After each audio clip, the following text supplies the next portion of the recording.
Buenos días a todos, iniciamos nuestro estudio. Hoy es martes 16 de julio del 2019. Estamos en el estudio de la mañana de las 8:30 de la mañana, hora de la Ciudad de México. Estamos estudiando el libro de Bereshit.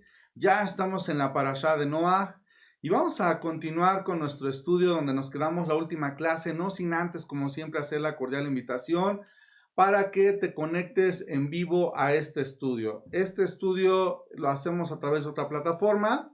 El estudio está basado en preguntas y respuestas y todos podemos participar.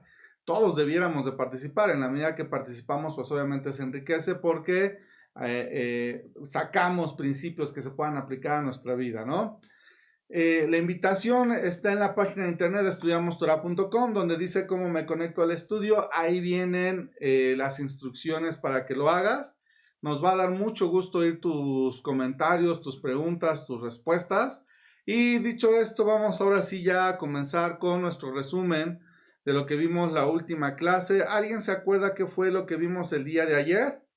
Que estábamos viendo ayer, ya que Noah termina las disposiciones que Dios le dice de que tiene que buscar parejas de animales, tanto limpios como no limpios, ¿verdad? Eh, bueno, puros y no puros. También menciona que comienza ya a llover, pero que es una lluvia así ligerita. La gente pues no se preocupa, no nada. Y después cuando ya comienza el diluvio más fuerte, que comienza a llover agua, pero no nada más eso, sino que parece que también salía agua de la tierra, que comenzó a inundar y que el diluvio duró 40 días con sus 40 noches. Y que después tiempo que dejó de llover, pasó más de un año, pasó un año, ¿verdad? Para las aguas se secaran. Muy bien, Lupita, muy bien. ¿Alguien más se acuerda de alguna otra cosa? Sí, también vimos que el agradecimiento produce descanso en la vida de la persona que la lleva a cabo, porque ve todas las bendiciones que tienes y no vives en injusticia, te haces responsable y ves que todo es una bendición. También vimos que el propósito de la creación es la reproducción, por ejemplo, el hombre y la mujer y el macho y hembra, ¿no? O sea, fueron creados para generar más, ¿no? También vimos que la sociedad tiene lo malo y que Dios siempre nos da muchas oportunidades para darnos cuenta con nuestro propio sentido común. Muy bien, Emi, muy bien. ¿Alguien más? Ok, estamos viendo ya el final de la historia de Noah. Ya habíamos dicho de Noah que Noah era un varón justo en su generación. Esto que sea en su generación significa que en la generación que él vivía, él era considerado como un hombre justo. Tal vez al lado de Abraham, Isaac y Jacob no era tan grande, pero en su generación era justo, ¿sale? Vimos también esta forma de pensar del ser humano que mientras yo esté bien, pues ya lo demás, pues ya no me interesa tanto, ¿no? Vimos también esta parte donde yo no me meto con nadie, nadie se mete conmigo. A lo mejor de alguna forma eso es así como lo más sano, pero nos vamos a dar cuenta que ahora que acaba el diluvio, ya que baja Noah y que ve que todo está devastado, entonces dice chispas, ¿no? ¿Qué pasó, no? ¿Por qué está todo así, no? Entonces, lo vamos a ver ahorita. Acabamos el capítulo 7. Vamos entonces a continuar con el capítulo 8, versículo 1. Entonces dice así, y se acordó, déjenme le cambio aquí de versión, ahí está, y se acordó Dios de Noah y de todas las bestias y de todo el ganado que estaba con él en el arca. Dios hizo pasar un viento sobre la tierra y decrecieron las aguas. Y se cerraron las fuentes del abismo y las compuertas del cielo y se detuvo la lluvia del cielo. Las aguas bajaron gradualmente sobre la tierra y al cabo de 150 días las aguas habían decrecido. Y en el mes séptimo, el día 17 del mes, el arca descansó sobre los montes de Ararat. Las aguas fueron decreciendo paulatinamente hasta el mes décimo, y el día primero del mes décimo se vieron las cimas de los montes. Y aconteció que al cabo de 40 días Noah abrió la ventana del arca que él había hecho, y envió un cuervo que estuvo yendo y viniendo hasta que se secaron las aguas sobre la tierra. Después envió una paloma para ver si las aguas habían disminuido sobre la superficie de la tierra, pero la paloma no encontró lugar donde posarse, de modo que volvió a él al arca, porque las aguas estaban sobre la superficie de toda la tierra. Entonces extendió su mano, la tomó y la metió consigo en el arca. Esperó aún otros 7 días y volvió a enviar la paloma desde el arca. Y hacia el atardecer la paloma regresó a él, y he aquí en su pico traía una hoja de olivo recién arrancada. Entonces Noah comprendió que las aguas habían disminuido sobre la tierra. Esperó aún otros 7 días y envió la paloma, pero ya no volvió más a él. Y aconteció que en el año 601 de Noah, en el mes primero, el día primero del mes, se secaron las aguas sobre la tierra. Entonces Noah quitó la cubierta del arca y miró, y he aquí estaba seca la superficie de la tierra. Y en el mes segundo, el día 27 del mes, estaba seca la tierra. Entonces habló Dios a Noah diciendo: sal del arca tú y contigo tu mujer, tus hijos y las mujeres de tus hijos. Saca contigo todo ser viviente de toda carne que está contigo, aves, ganado y todo reptil que se arrastra sobre la tierra, para que se reproduzca en abundancia sobre la tierra y sean fecundos y se multipliquen sobre la tierra. Salió pues Noah y con él sus hijos y su mujer y las mujeres de sus hijos, y todas las bestias, todos los reptiles, todas las aves y todo lo que se mueve sobre la tierra salieron del arca según sus familias. Hasta ahí nos quedamos el día de ayer. Vimos también este pacto, pero hoy voy a iniciar con este pacto. Lo vamos a retomar y dice: y edificó Noah un altar al Eterno y tomó de todo animal limpio y de toda ave limpia y ofreció holocaustos en el altar. Y el Eterno percibió el aroma agradable y dijo el Eterno para sí: nunca más volveré a maldecir la tierra por causa del hombre, porque la intención del corazón del hombre es mala desde su juventud. Nunca más volveré a destruir todo ser viviente como lo he hecho. Mientras la tierra permanezca, la siembra y la siega, el frío, el calor, el verano y el invierno, el día y la noche, nunca cesarán. Ahora, ya habíamos comentado ayer un punto de este pacto donde veíamos que Dios crea a Adán, pero Adán agradeció a Dios. No habíamos leído que Adán agradeciera a Dios. Ahora vemos que nacen los hijos de Adán, es Caín y Abel, y entonces vemos que ellos dicen: sí, vamos a hacer una ofrenda de agradecimiento a Dios. ¿Qué ofreció Caín? Ofreció de lo que él tenía, que él era agricultor, entonces ofreció el producto del campo, pero no ofreció lo mejor que tenía. Y Abel, que era pastor, él ofreció lo mejor que tenía, de tal forma que Dios miró con agrado la ofrenda de Abel, pero no miró con agrado a Caín su ofrenda. Entonces, es importante que nosotros entendamos que, al menos el mensaje de ayer era: una persona agradecida es una persona que vive en positivo. Una persona que no es agradecida, que se queja, que no puede ver lo bueno en las demás personas, lamentablemente es una persona que sufre mucho, es una persona que vive sin paz, que está en un malestar continuo. Entonces, eso lo estábamos viendo, ¿sale? Versículo... Oye, bien, sí. pero tal vez también cabe mencionar ahí cómo es que uno dio una ofrenda, pero no la mejor. Y en este caso, Eber sí ofreció lo mejor. Y para nosotros tal vez la enseñanza es que ofrezcamos a Dios lo mejor que tenemos, pero también a nuestro prójimo. Un día escuchaba al rabino Abutson Aná y Yosef, el señor Yosef, y decían: si tú te compras una camisa Versace, pues eso mismo, cómprale al prójimo. Claro, de acuerdo a nuestras posibilidades es lo que podemos comprarnos y dar a los demás, pero ahí como que queda confirmado esto de dar siempre lo mejor a Dios y a nuestro prójimo. Ok. Ahora vemos que Noah, aquí en el versículo 20, hace un altar al Eterno, y ese altar es un altar para agradecer a Dios, para hacer un ofrecimiento.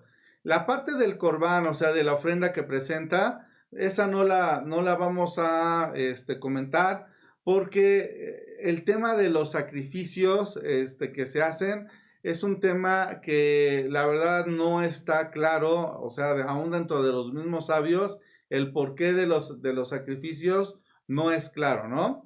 Hay algunos que dicen que puede ser que estas prácticas las aprendieron de los pueblos de alrededor que acostumbraban a hacer este tipo de cosas, ¿no? Pero para mí el tema importante detrás de esto es Noah agradece a Dios y Dios percibe el agradecimiento de Noah como un aroma agradable, ¿ok? Y entonces, ¿qué dice Dios? Nunca más volveré a maldecir la tierra por causa del hombre, porque la intención del corazón del hombre es mala desde su juventud. Nunca más volveré a destruir a todo ser viviente como lo he hecho. Ahora, aquí hay una pregunta interesante. Entonces, Dios va a violar el libre albedrío de la gente y por eso es que nunca más va a volver a destruir la tierra igual, o sea, nunca más va a volver a erradicar todo. ¿O cómo es que Dios hace esta afirmación? No, el libre albedrío del ser humano continúa. El que va a permanecer firme y no volver a exterminar toda la tierra es Él. Y Él es fiel a sus promesas, porque hoy día podemos ver que la maldad ha ido en aumento. Y como dice ahí el corazón del hombre desde su juventud, hay una inclinación al mal, pero Dios respeta su decisión y su palabra.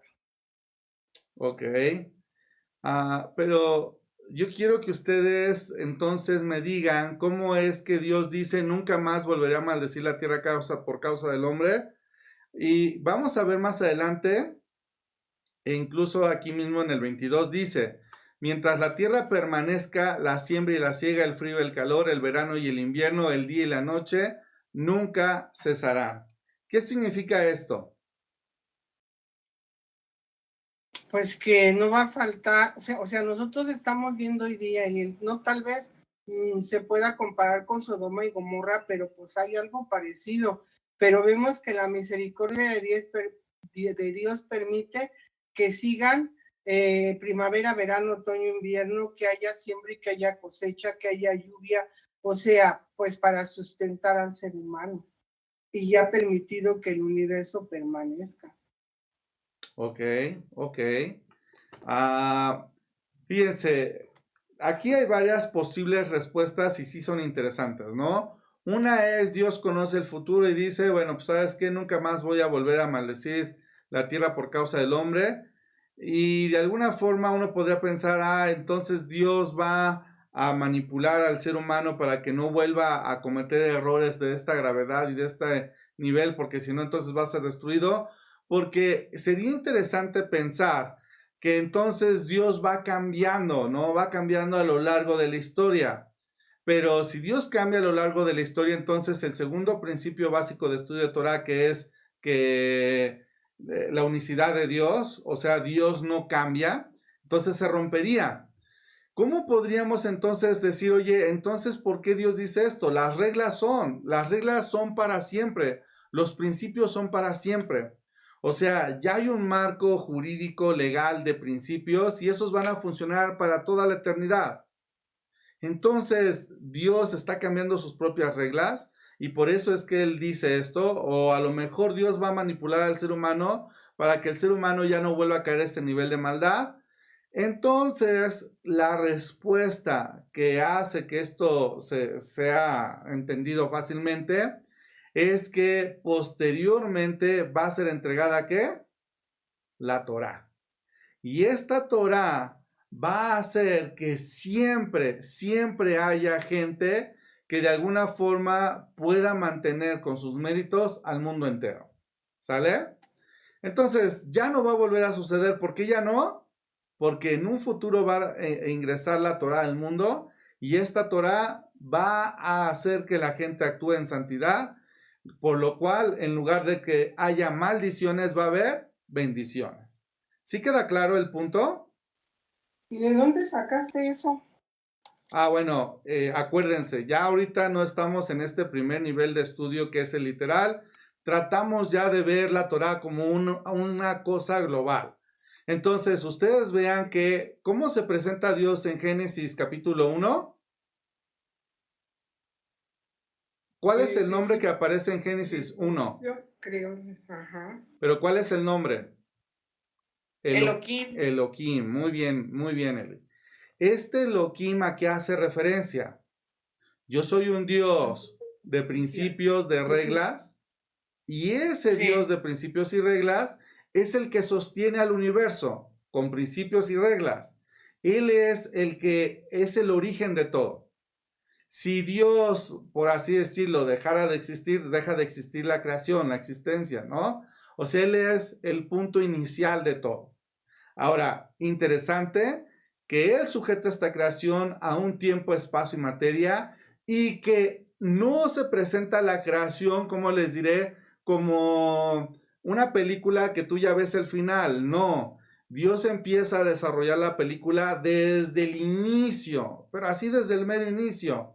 Y lo que vamos a ir viendo a través de la Torah es cómo Dios quiere enseñarle al ser humano: yo hice una creación, puse al ser humano en esa creación y doté al ser humano de todos los sentidos de un alma para que pueda interactuar con esa creación, para que pueda disfrutarla, pero sobre todo para que pueda pegarse al Creador. Y también entonces nos vamos en ese mismo orden entendiendo cuál es la relación del hombre con Dios. Y entonces Dios capacita al hombre para que pueda perfeccionarse. Pero no crea un hombre, como les diré, como robot perfecto. O sea, si Dios hubiera querido crear un hombre que ya tiene un chip, ¿no? Un sistema operativo donde siempre va a hacer lo que es correcto, pues sería como un robot, ¿no? Ya está programado para que funcione así.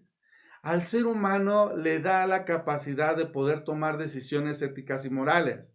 Los animales no tienen esa capacidad. Entonces el ser humano se puede perfeccionar y también pone los mecanismos jurídicos legales para que si el ser humano actúa erradamente, entonces pueda hacer teshuvá y pueda volver a estar en positivo. Nos vamos a dar cuenta que desde el inicio de la creación, Dios quiere que el hombre tome conciencia de sus acciones y se haga responsable. Pero nos vamos a dar cuenta que el ser humano desde el inicio de la creación se considera una víctima y entonces siempre se justifica. Siempre dice: no, es que yo actúo así porque mira, tengo estos argumentos. Y cuando no alcanzan los argumentos, ¿qué entra? El pleito, los gritos. ¿Se dan cuenta? Y entonces seguimos en esta historia de Bereshit y nos damos cuenta que el hombre podríamos tomarlo como la razón, la mujer como los sentimientos y la serpiente como el deseo y la interacción que hay en ellos. Y vemos cómo lamentablemente desde un inicio el hombre se convierte en víctima y se sujeta a sus emociones y a su deseo. Es una combinación errada, ¿no? Dice entonces el hombre: la mujer que tú me diste, esa fue la que me dio, ¿no? La mujer dice: es que la serpiente me engañó, ¿por qué creaste un animal tan astuto? Y entonces ahí inicia Dios diciendo: mira, el hombre tiene muchos argumentos. El hombre, para mí, en lo personal, el hombre es una víctima. Tiene que tomar conciencia, tiene que hacerse responsable. Vienen los hijos de la razón, que son los hijos de Adán, y nace Caín y Abel. Y de alguna forma uno representa esta forma de pensar de material, de placer, de decir: ¿sabes qué? Esta vida es la única. Y esta vida de placer y material mata a la vida que te puede llevar a las cosas sublimes. Una persona que está trabajando todo el día no tiene tiempo para pensar, para ver cosas que van más allá de lo material, de lo que es abstracto. Y ese pensamiento abstracto te puede apegar al Creador. Pero la persona que se dedica al mundo, al campo, entonces dice: mata a aquel que tenía tiempo para pensar. Y entonces nosotros decimos: chispas. Entonces, ¿sabes qué? Dios te muestra, es verdad, estás en un mundo donde hay muchos disfrutes y muchos deleites, pero todavía a la persona le cuesta trabajo estar en paz, estar feliz. ¿Por qué? Porque todavía su deseo lo domina. El deseo de lo material, el deseo del placer, el deseo de recibir solo para mí. Y entonces eso mata a Abel, que representa una vez más esa posibilidad de apegarte a Dios. La descendencia de Caín, si no analizamos los nombres, pero todos los nombres de la descendencia de Caín tienen una cualidad negativa. O sea, dicho de otra forma, el dedicarme al placer y a lo material engendra más hijos negativos o más situaciones negativas en la vida de la persona. Por otro lado, luego nace Seth, y aquí estoy haciendo un resumen rapidísimo para poder explicarle a Mamate de cómo llegamos a estas conclusiones, porque nace Seth y de alguna forma Seth representa otra vez la capacidad del ser humano de dedicar tiempo al estudio, a la obediencia, a la comunión y al servicio al prójimo. Y de Seth nace Enosh y dice que él caminó con Dios y no vio la muerte. Y de ahí nace, sigue la descendencia hasta llegar otra vez ¿a dónde? A Noah. Y Noah tiene el nombre de descanso. ¿Cuál es la cualidad más importante de Noah? Son dos a mi parecer. La primera es, está escrito de él, es un hombre justo. Y un hombre justo en la Torá no es tanto el que hace la ley o la guarda, no, sino el que ayuda a su prójimo. Y la otra cualidad importante de Noah es que es obediente. Es obediente y busca agradar a Dios, busca de alguna forma estar en positivo. Y ahora vemos una tercera forma de Noah y de la descendencia de Seth, que es tratar de tomar conciencia para pegarnos al Eterno, que es el agradecimiento.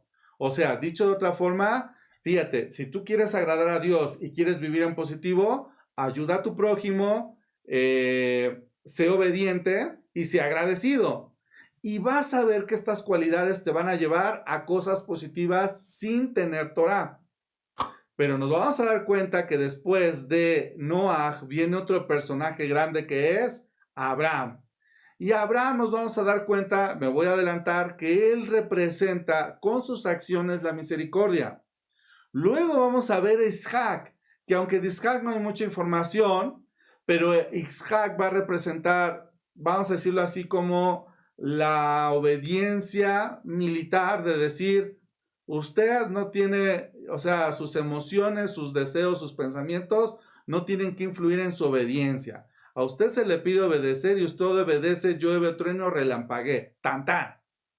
Vamos a ver que luego viene Jacob y Jacob es el equilibrio entre la misericordia y esta rigurosidad para que posteriormente venga la nación de Israel, ya no individuos, ya no personas solas, sino ahora una nación, porque bendito Dios, nos vamos a dar cuenta que está la misericordia y la misericordia tiene que funcionar con la justicia, vamos a decirlo así, con la rigurosidad, para que no se echen a perder con pura misericordia, pero tampoco se echen a perder con pura rigurosidad. Y luego de ahí nacen las 12 tribus. Y vamos a analizar los nombres de las 12 tribus y vamos a encontrar cosas muy bonitas. Por ejemplo, los nombres de las 12 tribus, así como los hijos de Caín tienen nombres que representan puras cosas negativas, los hijos de Jacob, que luego se convierte en Israel, ¿no? Nacen esos hijos con puros nombres positivos, alabanza, obediencia, etcétera, cosas positivas. Y entonces tú te vas a dar cuenta que lo que Dios le está mostrando al hombre en la Torá es que el hombre, de alguna forma, sin Torá, puede perfeccionarse y puede agradar a Dios tomando conciencia de sus actos, viviendo en positivo, haciendo lo que es correcto. Porque desde un inicio vamos a dar cuenta que el Tov y el Ra que aparece en la Torá no es el bueno y malo que nosotros conocemos en español, sino que la cosa que Dios creó está haciendo para la cosa para lo cual fue creada. O sea, el sol da brillo, da calor, ¿no? Las nubes dan agua. El ser humano en positivo, obviamente, estudia, obedece, tiene comunión con Dios y sirve a su prójimo. Y así es como es top, así es como es bueno. Lamentablemente, cuando es Ra, es todo en negativo. Ahora, la parte más importante después de todo Bereshit llega un momento en que no alcanza al ser humano el tratar de mantenerse nada más por la razón y necesita una ayuda adicional. Y esa ayuda adicional viene con la Torá. Entonces la Torá te dice, mira, perfecto, qué bueno que seas una buena persona, qué bueno que le eches ganas a la vida, pero para poder elevarte todavía más a un nivel de conciencia todavía más supremo y sublime, necesitas entender cosas que solamente te lo puede dar la obediencia de ciertos mandamientos. Y esos mandamientos te van a permitir tomar conciencia de otros niveles de conocimiento que tal vez la mayoría de la gente no puede accesar a ellos. Hay una cosa muy bonita, por ejemplo, que a mí me gusta en la creación y es nosotros con nuestros ojos percibimos objetos, cosas, personas, pero en un inicio, cuando no había esta materia, ¿qué había? Y si tú te volvieras así como a estudiar la física, la química, y entonces entenderías que un cuchillo nunca, o sea, tú dices, corta la verdura, corta la fruta, pero al nivel de materia, de nivel de energía, no corta nada, solo separa las cosas. Y todo eso, cuando vas estudiando Torah, te vas a dar cuenta cómo Dios, en la medida que tú estudias, te hace entender que lo que hay en tu mente, los pensamientos, todo lo que es abstracto, va a influir en lo material. Y yo quiero que ustedes se den cuenta que todo este es un proceso de evolución en la mente de las personas para que ellos puedan no nada más vivir una vida correcta, positiva, una vida de paz, de alegría, etcétera, no, sino para que de alguna forma puedan experimentar a Dios de una manera especial. Porque todos quisiéramos hablar con Dios y que Dios nos hablara y que, sí, una interacción padrísima, ¿no? Pero no que no puedas llegar ahí, tienes que vivir un proceso. Igual que cuando vas a la escuela, pasas por el kinder, la primaria, la secundaria, la prepa, la universidad, etcétera. Así más o menos con el estudio de Torah. Tienes que ir poco a poquito. Primero vas transformando tus rasgos de carácter. Ya nos dimos cuenta que primero tienes que ser un buen humano, un superhumano, para luego ser religioso. Lo vamos a ver. Entonces, ¿cómo es que llegamos a estas conclusiones? Tratamos de analizar la Torá de una manera global. ¿Sí me explico, mamá? ¿Te da dudas, comentarios? Lo que acabas de mencionar es por deducción, por todo lo que hemos visto que llegas a ese punto, pero no porque esté escrito en algún lado. Sí, claro. En realidad, esa es una de las... Por eso son 4 niveles de estudio de Torá. Porque en el primer nivel de estudio es el sentido literal. Yo veo el sentido literal del texto y entonces digo, sí, mira, ya le entendí. En la Torá comentada por Rashi, eso es el sentido literal. Si alguien me dijera a mí, oye, ¿por dónde empiezo? Yo le diría dos cosas. Una, lee, estudia los 13 principios de Rambam. Yo le digo los 13 principios básicos de estudio de Torah de Rambam, pero en internet los vas a encontrar como los 13 principios de fe de Rambam, ¿ok? Rambam con M al final, ¿ok? Le diría también, cómprate la Torah comentada por Rashi. Es increíble, está padrísima. De verdad es una bendición leer ese libro para que puedas entender el sentido literal, como si estuvieras leyendo del hebreo mismo. Claro, aunque es una traducción al español, pero es la traducción más fiel que he podido encontrar hasta el momento. También le diría, ¿sabes qué? Bendito Dios, en nuestro tiempo nos tocó ya una tecnología padrísima. Cómprate el Midrash dice, ¿no? En este caso iniciarías por Bereshit. Y tal vez no podrías entender el Midrash en sentido, vamos a decir, en el segundo nivel, pero aún en el primer nivel tomarías más conciencia de lo que es el sentido literal. Y después, entonces sí, pasaríamos a un segundo nivel, que es lo que pretendemos nosotros hacer en este nuevo ciclo de estudio, donde ya no nada más vemos el sentido literal, sino que tratamos de ver ese panorama general. No nada más cómo nos presenta historias y la enseñanza que podemos sacar de esa historia, sino lo que hay atrás de la historia, lo que hay atrás del texto. Y para eso necesitas forzosamente usar tu raciocinio. Claro, el raciocinio, por ejemplo, de una persona que está vendida a hacer lo malo, no es igual que el raciocinio a una persona que vive en santidad. Aún mis deducciones no se van a parecer, por ejemplo, a las deducciones de alguien que vive de esto de tiempo completo, porque yo no vivo de tiempo completo del estudio, de la obediencia, y de la enseñanza. Para mí esto es parte adicional de mis actividades. Y si yo me convirtiera en rabino, tal vez mis ideas todavía serían mucho más elevadas. pero cada uno sirve al Eterno y al Creador y al prójimo en el nivel que se encuentra. Todos podemos usar el raciocinio. Lo mejor que puedes hacer, que obvio yo lo hago, es estudia, aprende de alguien que sepa mucho más que tú. En mi caso, bendito Dios, pues están todos los rabinos de internet. Me fascinan muchos rabinos. El rabino Natan Menashe me gusta mucho sus clases. El rabino Abud Sonaná, Yosef, Anidhar, David Pérez, o sea, son varios rabinos, ¿no? Hay varios de diferentes corrientes, de diferentes ideologías, y todos añaden un punto de vista, y obviamente lo que yo trato de hacer, como siempre, pues es sintetizar de todo lo que escuché para que ustedes también puedan obtener otro punto de vista adicional. No sé si me expliqué. ¿Dudas, comentarios, alguien más? ¿Todo bien? Ok. Vamos entonces a continuar con el estudio. Entonces nosotros vemos una vez más como dice versículo 21, y el Eterno percibió el aroma agradable y dijo al Eterno para sí, nunca más volveré a maldecir la tierra por causa del hombre, porque la intención del corazón del hombre es mala desde su juventud. Nunca más volveré a destruir a todo ser viviente como lo he hecho. Ya dijimos, explicamos que otra parte es, ya no va a haber esta destrucción. ¿Por qué? Porque ahora hay Torah. Mientras la tierra permanezca, la siembra y la siega, el frío y el calor, el verano y el invierno, el día y la noche, nunca cesarán. ¿Qué significa esto? Significa, ahora va a haber las estaciones, ahora va a haber lo que viene de cada estación, y los ciclos van a permanecer continuos. Así se quedó para siempre.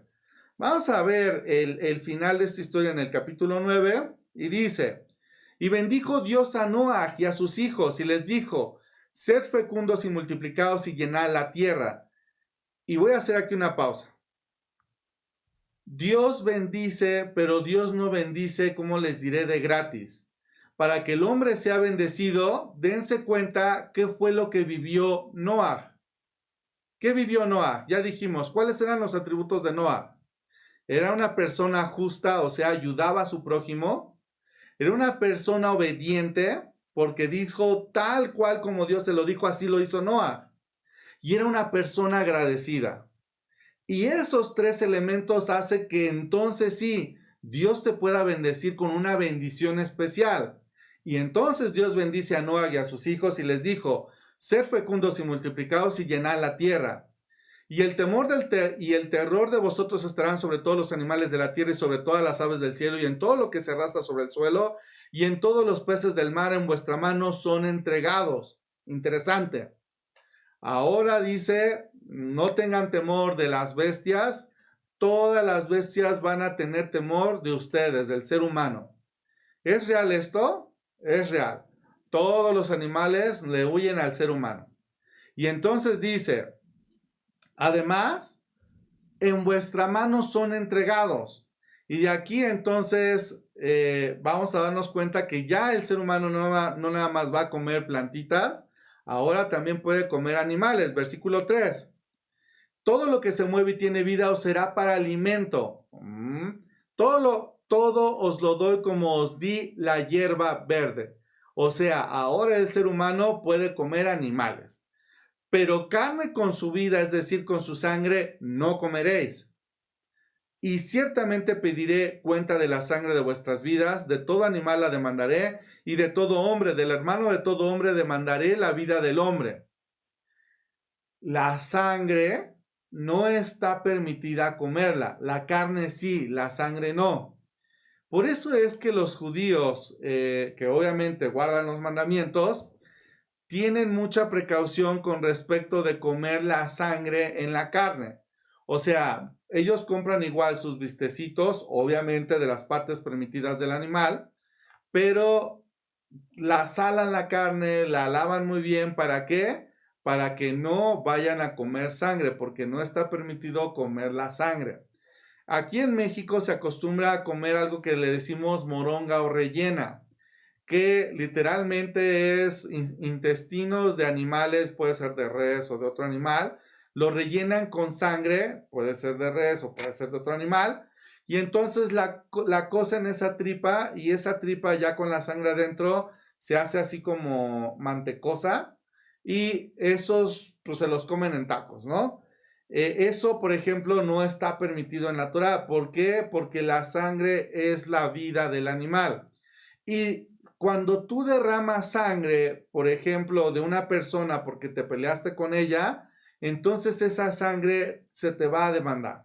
Cuando tú asesinas a una persona, esa sangre se te va a demandar. O sea, dicho de otra forma, es importante que nosotros estemos conscientes de la vida de las demás cosas. O sea, dentro de la conciencia que debe tener el ser humano es la sangre sagrada no se derrama. ¿Sale? Luego dice versículo 6. El que derrame sangre de hombre, por el hombre su sangre será derramada, porque imagen de Dios hizo él al hombre. Hay un dicho por ahí que el que a hierro mata, a hierro muere, ¿no? Hagan de cuenta que es una cosa similar, ¿no? El que derrama sangre, su sangre va a ser derramada. Este es un principio dentro de la Torá y sí es importante entenderlo. La sangre, la vida de la persona es muy sagrada delante de Dios porque es la vida, es como la esencia de Dios. Dios es el que insufla la vida en el ser humano. Por eso es que Dios tiene tanto respeto por la vida del ser humano. Y no nada más por la vida del ser humano, por la vida de toda la creación. Por eso es que nosotros no nos salimos de la creación, sino estamos dentro de la creación, pero elevamos la creación al, vamos a decirlo, se me ocurre, al dar gracias por los alimentos, tomas conciencia del sacrificio de ese animal para que tú comieras y entonces elevas la creación, unificas la creación, muestras ese respeto por la vida. De eso se trata, ¿no? No sé si hasta aquí haya dudas, comentarios. ¿Vamos bien? Seguimos. Sí, vamos bien. En cuanto a vosotros, sed fecundos y multiplicados, poblad en abundancia la tierra y multiplicados en ella. El tema aquí en México todavía no está tan fuerte esta igualdad de género y todo este rollo que existe en otros países. Y tal vez a mí no me gusta acercarme de una manera como religiosa tajante con respecto de las prácticas homosexuales. Más me interesa el que ustedes entiendan el concepto de Dios, de decir, necesitamos que haya hombre y mujer para que se llene la tierra. Y obviamente cuando tú entiendes que ese hombre y mujer en positivo van a engendrar hijos en positivo, entonces que se llene la tierra de gente positiva, claro. ¿A quién le gustaría formar una familia cuando viste que tus padres se peleaban y se agarraban del chongo y acabaron casi matándose y por eso se divorcian? A nadie le gustaría, ¿no? O sea, de verdad a nadie le gusta vivir eso. Y tal vez muchos de nosotros, por las cosas que traemos arrastrando de la niñez, pues vemos que pues, pudiéramos obtener una forma de afecto en otra situación. Pero para mí la parte importante con respecto de ello es, entiende el porqué de las cosas. Se necesita reproducir el ser humano en positivo y ya con estudio de Torah vas a crear seres humanos positivos, padrísimos. En negativo, pues sí, crear seres humanos que dices mejor pues ni lo hubiera engendrado, ¿no? Pero bendito Dios, estudiamos Torah y en la medida que nosotros vayamos estudiando, nosotros podemos tomar conciencia de nuestras acciones y engendrar en positivo. Por eso es que se les da una bendición para que sean fértiles, se les da una bendición para que puedan ser multiplicados, para que puedan poblar en abundancia la tierra y multiplicados en ella. En positivo, esa nación se va a convertir en una nación al servicio de Dios. Lo vamos a ver más adelante. ¿Sale? Versículo 8. Entonces habló Dios a Noa y a sus hijos que estaban con él diciendo, he aquí yo establezco mi pacto con vosotros y con vuestra descendencia después de vosotros, y con todo ser viviente que está con vosotros, aves, ganados y todos los animales de la tierra que están con vosotros, todos los que han salido del arca, todos los animales de la tierra. Yo establezco mi pacto con vosotros y nunca más volverá a ser exterminada toda carne por las aguas del diluvio, ni habrá más diluvio para destruir la tierra. Y dijo Dios, esta es la señal del pacto que hago entre yo y vosotros y todo ser viviente, que está con vosotros por todas las generaciones. pongo mi arco en las nubes y será por señal del pacto entre yo y la tierra. Y acontecerá que cuando haga venir nubes sobre la tierra, se verá el arco en las nubes. Y me acordaré de mi pacto que hay entre yo y vosotros y entre todo ser viviente y en toda carne, y nunca más se convertirán las aguas en diluvio para destruir toda carne. Cuando el arco esté en las nubes, lo miraré para acordarme del pacto eterno entre Dios y todo ser viviente de toda carne que está sobre la tierra. Y dijo Dios a Noa: esta es la señal del pacto que he establecido entre yo y toda carne que está sobre la tierra. Ahora, vamos a analizar estos versículos que acabamos de leer. Y entonces vemos que lo que Dios había dicho para sí en el capítulo 8, ahora se lo expresa al ser humano y le dice: mira, yo hago un pacto contigo y con la descendencia después de ti. O sea, con toda la humanidad. Y no nada más con el ser humano, con todo ser viviente que está con vosotros. Aves, ganado y todos los animales de la tierra que están con vosotros. Todos los que han salido del arca y todos los animales de la tierra. ¿Cuál es el pacto? Yo establezco mi pacto con ustedes y nunca más volverá a ser exterminada toda carne por las aguas del diluvio, ni habrá más diluvio para destruir la tierra. Y dijo Dios: esta es la señal del pacto que hago entre yo y vosotros y todo ser viviente que está con vosotros por todas las generaciones. Pongo mi arco en las nubes y será por señal del pacto entre yo y la tierra. Ahora yo pregunto, ¿antes de este pacto no había arco iris o sí había arco iris? ¿O el arco iris aparece por primera vez aquí? Parece que aparece por primera vez ahí. Pareciera que por primera vez está apareciendo, pero ¿qué creen? Dicen los sabios, no. El arco iris es parte de la creación. O sea, el arco iris ya es, como les diré, una regla más de todas las reglas que hay en la creación. Sin embargo, ¿cuál es la diferencia? Que es una señal. Ahora se convierte en una señal. En una señal de que cuando hay nubes, cuando hay lluvia, entonces va a aparecer este arco iris, que antes no era una señal, pero ahora sí es una señal.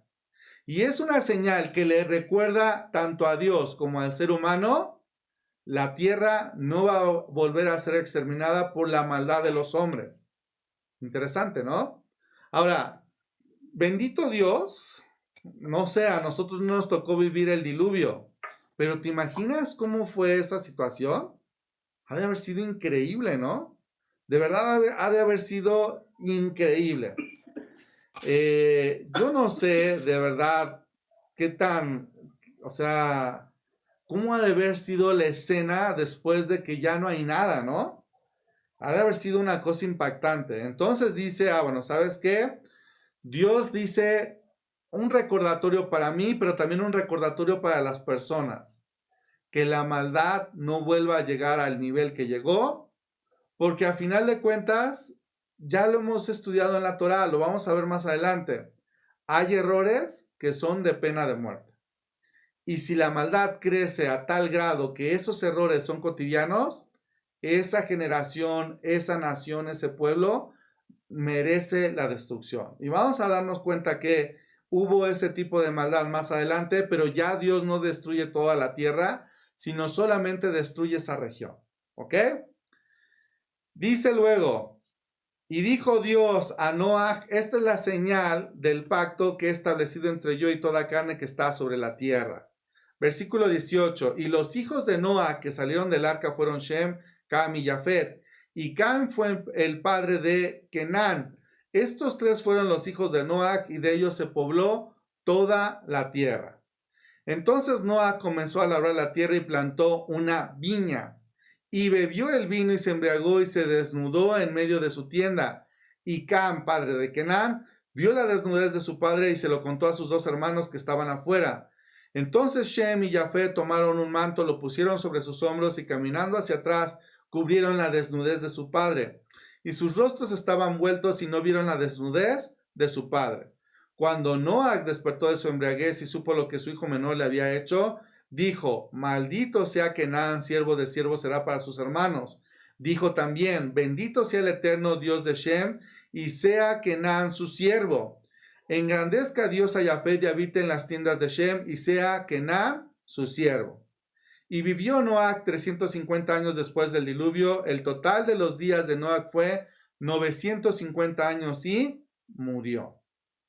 Vamos a hacer aquí un cierre con esto que acabamos de leer y muchas enseñanzas positivas de esto que acabamos de leer. Dice, salen los hijos de Noach y entonces dice, Noach y sus hijos empezaron a poblar toda la tierra. Y fíjense qué acción hace Noach y que está mencionada aquí. Entonces Noach comenzó a labrar la tierra y fíjense qué es lo que dice, y plantó una viña. O sea, no dice, labró la tierra y plantó verduritas, plantó árboles frutales. No, dice plantó una viña. ¿Con qué propósito? Con el propósito de sacar vino. Y entonces dice, bebe el vino y se embriaga y se desnuda en medio de su tienda. Aquí esto es bien interesante, se deduce que la persona cuando pierde la conciencia a través de una droga, que puede ser el alcohol o puede ser cualquier otra cosa, lamentablemente es expuesta a la inmoralidad sexual, ¿ok? Entonces dice, bueno, ¿sabes qué? Bebió el vino, se embriagó y se desnudó en medio de su tienda. Y dice Rashi, de la traducción del hebreo, cuando dice, y Cam, padre de Kenan, vio la desnudez de su padre y se lo contó a sus dos hermanos que estaban afuera. De vio la desnudez de su padre, dice Rashi, puede significar que violó a su padre.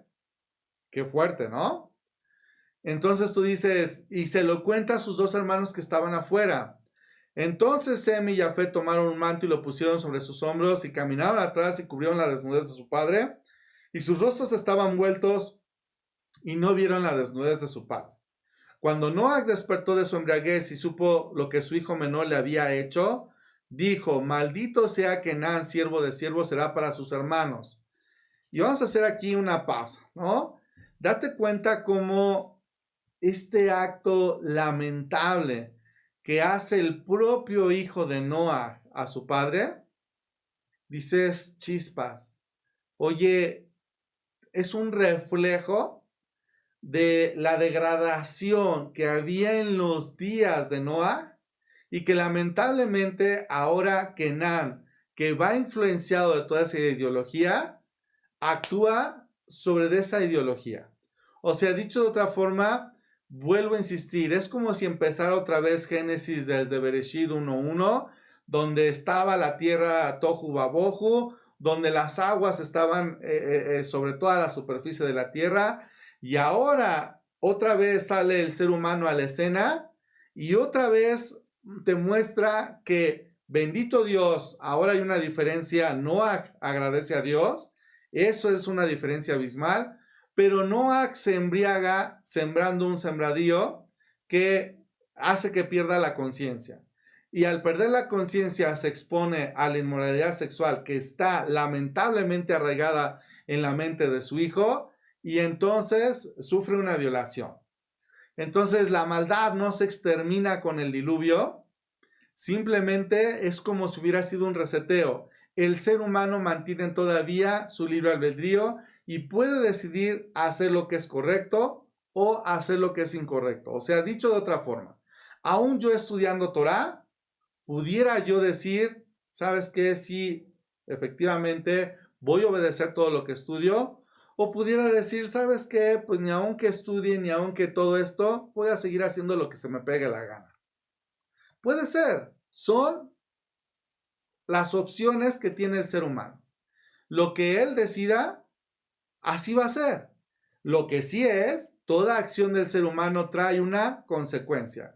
¿Cuál fue la consecuencia de Kenan y de su descendencia? Lamentablemente, pues obviamente no destacan como lo van a hacer sus hermanos. Ahora yo les pregunto, ya nos dimos cuenta a través del estudio que todos los seres humanos queremos salud, dinero y familia. Cuando entonces aquí dice, maldito sea Canaán, siervo de siervos será para sus hermanos, uno podría pensar, ok, o sea, entonces en automático se convirtió Kenan en siervo, o sea, ya es como si le hubiera dicho, tú vas a ser esclavo y vas a servir a tus hermanos, o sea, ¿fue en automático así? ¿O cómo podríamos interpretar esto sin creer que de alguna forma de aquí nace la esclavitud, ¿no? Y que la esclavitud está permitida por la Torá. ¿Cómo lo interpretamos? Estamos hablando de el hombre en su intelecto, en su alma. Ya vimos que el alma, el raciocinio engendra dos ideologías, una mundana que busca el placer y otra que a través de la reflexión, el estudio, la obediencia y la comunión puede tomar conciencia de sus acciones, de este mundo, de su función en este mundo y puede apegarse al Creador. Ahora vemos cómo viene la descendencia de Seth y llegamos a Noah. Y Noah engendra 3 hijos y uno de esos hijos se clava en este tema de lo sexual negativo y entonces dice va a ser siervo de sus hermanos. Ahora, habría que ver qué es lo que hace en este caso Seth, porque son Seth, Cam y Jafet, pero Seth nos vamos a dar cuenta que continúa con la línea de Shem y con la línea de Noah, estudiando, elevándose, haciendo lo que es correcto en su vida. Y lo que simboliza es, una vez más, lamentablemente la gente que se dedica al placer, a lo mero material instantáneo, es sometida por sus acciones a aquellos que se dedican a cosas más positivas. Ejemplo, un perezoso es un ejemplo máximo de placer. O sea, él no quiere hacer nada, o sea, literal quiere que lo mantengan como un parásito, porque a eso le produce placer. Pero entonces dime si no va a venir a ser siervo de aquella persona que dice, no, qué pereza ni qué 8 cuartos, a trabajar. Entonces esa persona se pone a trabajar, pone negocio y el perezoso tarde o temprano va a tener que venir a ser empleado de esa persona que sí se puso a trabajar.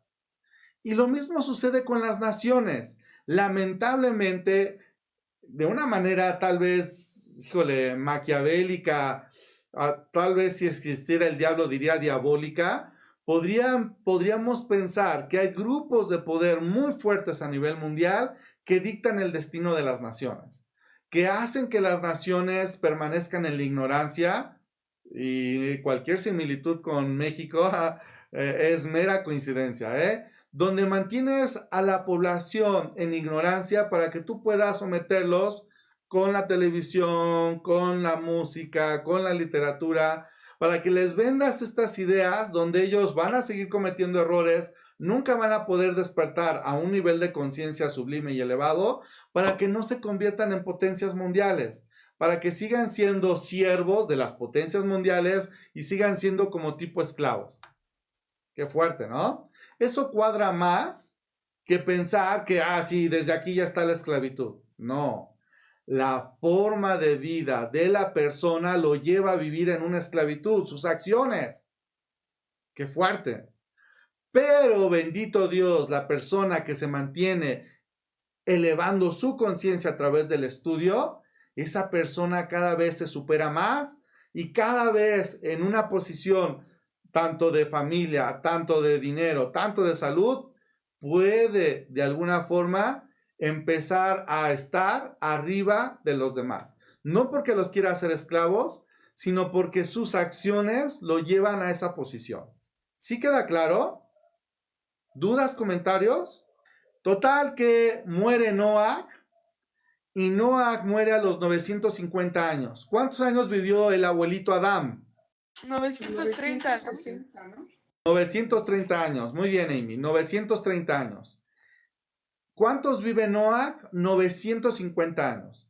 Nosotros nos hemos dado cuenta que en estas genealogías que hemos visto, en estas generaciones, las personas que viven en positivo, estudiando, quitando la ignorancia de su vida, poniendo en práctica lo que estudian, obedeciendo al Eterno, en esa medida es como ¿qué?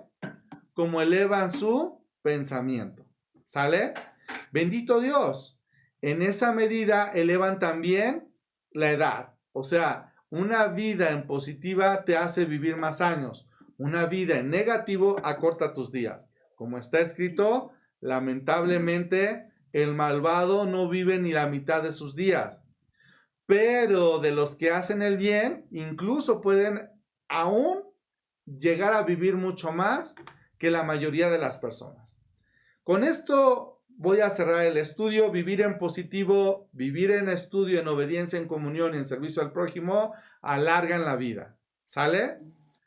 Hasta aquí, no sé si alguien ve alguna otra enseñanza, dudas, comentarios. Sí, o sea que podemos resumir que lo que dijo Dios a Abraham cuando le dijo, mira, ve cómo tu descendencia va a ser como la multitud de las estrellas. Y cuando en Génesis le dijo a Adán y a Eva que se señorearan sobre todo lo creado, eso también es hoy día para el que camina conforme a la Torá, en obediencia, en comunión y en ayuda al prójimo, porque va a tener esa persona el señorío sobre todo lo creado y va a ser cabeza y no va a ser cola. Va a ser amo, pero no va a ser esclavo. ¿Podría yo relacionarlo de esa manera? Sí, y nos vamos a dar cuenta, la Torá, aunque pareciera que ya cuando empezamos a ver más mandamientos, es una Torá restrictiva, realmente cuando empecemos a estudiar más mandamientos, nos vamos a dar cuenta que el mandamiento es lo que te permite acelerar, igual que un freno. O sea, en un coche, si tú no tuvieras frenos, nadie se atrevería a acelerar, nadie. Pero la persona que tiene frenos en el auto puede acelerar y sabe que el freno no va a permitir que se estrelle. Es algo similar con los mandamientos. El mandamiento me permite acelerar, me permite tomar velocidad, conciencia, subir, o sea, cómo veo el mundo, cómo lo proceso en positivo. Y eso es lo que me permite tener un disfrute de toda la creación. Lo vamos a ver más adelante. ¿Alguien más? ¿Dudas? ¿Comentarios? ¿Alguien quiere añadir algo más a este estudio? Ok. Vamos a cerrar entonces aquí el estudio. Como siempre, hacemos la cordial invitación. Si este estudio fue de bendición para tu vida, si tú crees que lo que estamos estudiando te va a pegar más al eterno, entonces te pedimos de favor, comparte esta información. Te puedes suscribir al grupo de WhatsApp que tenemos. Mándame un mensaje por la página de internet con tu nombre y tu celular para añadirte al grupo de estudio y que te lleguen los mensajes, los videos, para que puedas comunicarte con los mismos miembros del grupo, que es positivo yo creo. Y también una forma de compartir a través de YouTube es dándole like al video, suscribiéndote al canal. Te toma unos segundos y la verdad es que en la medida que crezca el canal, pues en esa medida, pues obviamente se esparce esta información y llegamos a más personas. Por nuestra parte nos despedimos, que tengan un bonito día, hay que echarle ganas, hay que ser humanos, hay que perfeccionarnos, hay que dar lo mejor de nosotros y que Dios nos dé gracia bendiciéndonos, ¿vale? Nos oímos en el estudio de la noche a las 7:30 de la noche, hora de la Ciudad de México, si Dios nos da gracia. Estamos estudiando Salmos y Proverbios ahí, ¿vale? Nos despedimos, Shalom.